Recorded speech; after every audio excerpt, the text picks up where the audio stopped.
자, 여러분 다음 문제 보겠습니다. 굉장히 좀 어려운 문제인데요. 자, 다음 사례에 대한 법적 판단 이렇게 나오는데, 자, 갑과 을은 법률론 관계에서 A를 출산하였다. 그래서 갑과 을이 있었는데요. 자, 그래서 법률론 관계에서 이제 A를 이렇게 출산했다고 합니다. 자, A가 6살 때 갑과 병의 부정행위를 이유로 재판상 이혼을 했대요. 그 후 갑과 병은 법률혼을 했다고 합니다. 그래서 갑과 병이 부정행위가 있었고 둘이 이렇게 또 법률혼을 했다는 거죠. 갑과 을은 이제 헤어졌다. 이렇게 이제 볼 수가 있습니다. 이혼을 했다.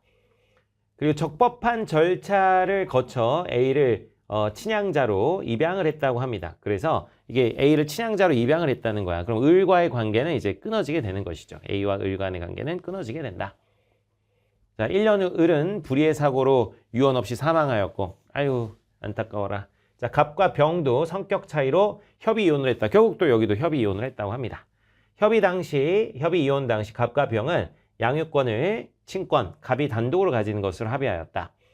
갑과 이혼한 병은 정과 만나서 이제 법률혼을 하였고, 병과 정은 지인의 자녀 B를 적법한 절차를 거쳐서 입양했다고 합니다. B를 입양했다. 뭐 이런 이야기로 정리해 볼 수가 있겠습니다.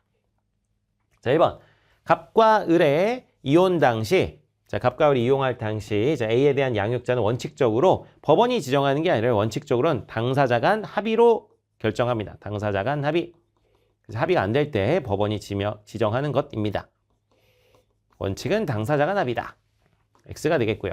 자, 을의 사망 당시 A와 달리 갑은 을의 재산을 상속받을 수 없다. 뭐 이렇게 되어 있습니다. 자, 이거는 뭐 을의 사망 당시 을이 죽었다. 이런 얘기죠.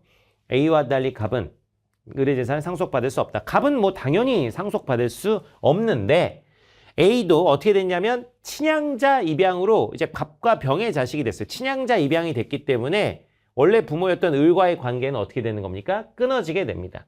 그래서 A와 을도 아무 관계가 아니기 때문에 A도 상속받을 수 없습니다. 그래서 이거 틀린 얘기가 되겠고요. 자, 병의 A에 대한 면접 교섭권은 A에 대한 면접 교섭권은 자, 법원으로부터 갑과 병의 이혼 의사 확인을 받은 때부터 인정된다 그러는데 여기 보면 협의 이혼을 했죠. 협의 이혼이 효력을 발휘하는 것은 관할 관청, 이제 구청 같은 데입니다. 관할 관청에다가 신고를 했을 때 인정이 되는 겁니다. 그래서 갑과 병의 이혼 의사를 확인하고 관할 관청에 신고를 해야 그 이혼이 효력이 생기는 것이기 때문에 이혼 의사 확인받은 때부터 인정되는 것은 아닙니다. 그 이후에 관할 관청에 신고를 해야 된다. 4번 병과 정의 법률혼을 통해 자, 요게 이제 아주 어렵습니다. 병과 정이 이제 결혼을 했죠.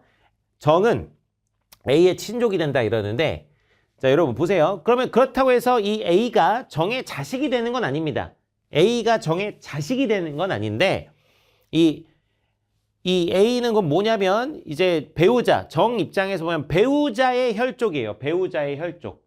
배우자의 혈족. 여러분 한번 생각해 보세요. 제가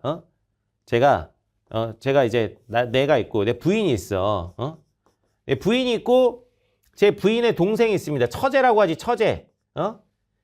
자, 그러면은 내가 부인과 결혼을 함으로써 어떻게 돼요? 이 부인의 혈족들, 부인하고 처제랑 뭐 장인, 장모 이런 분들하고 같이 친족 관계가 되는 겁니다. 이 결혼을 내가 이게 결혼을 함으로써 부인의 가족들 있죠. 부인의 가족들, 부인의 혈족들하고 내가 뭐가 되는 거야? 친족이 되는 거야, 친족.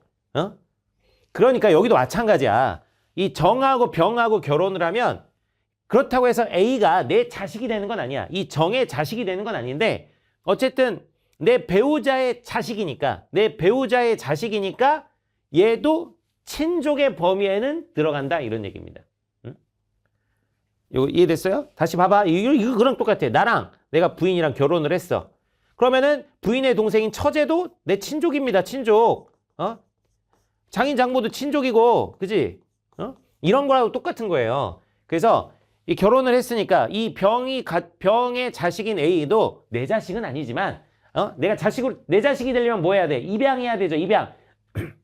근데 입양했다는 얘기는 없으니까 내 자식은 아니지만, 이 배우자의 자식이니까 친족은 된다 이거야. 이해되죠? 그래서 이게 친자라고 볼 수는 없지만 뭐는 된다? 친족은 된다. 친족. 자식은 아니지만. 그래서 병과 정의 법률을 통해 정은 A랑 정은 친족 관계가 됩니다. 어렵죠? 정말 불우합니다. 그동안 출제됐던 것은 이것만으로 자식이 되는 건 아니죠. 자식관계, 친자관계가 성립되는 건 아니니까 보통 그걸로 출제되는데 훨씬 더 폭넓은 개념인 친족에는 포함이 됩니다. 자, 입양된 자녀의 B에 대한 친권은 병과 정이 이렇게 공동으로 행사한다 그러는데 여기 보면 이 지인의 자녀 B, 얘 뭐야? 19세죠? 19세는 뭡니까? 성인입니다. 성인. 성인에 대해서는 친권이라는 것 자체가 성립하지 않습니다. 미성년 자녀에 대해서 이제 성립하는 게 친권이다. 자, 그래서 옳은 거 골라주시면 정답은 4번 되겠습니다.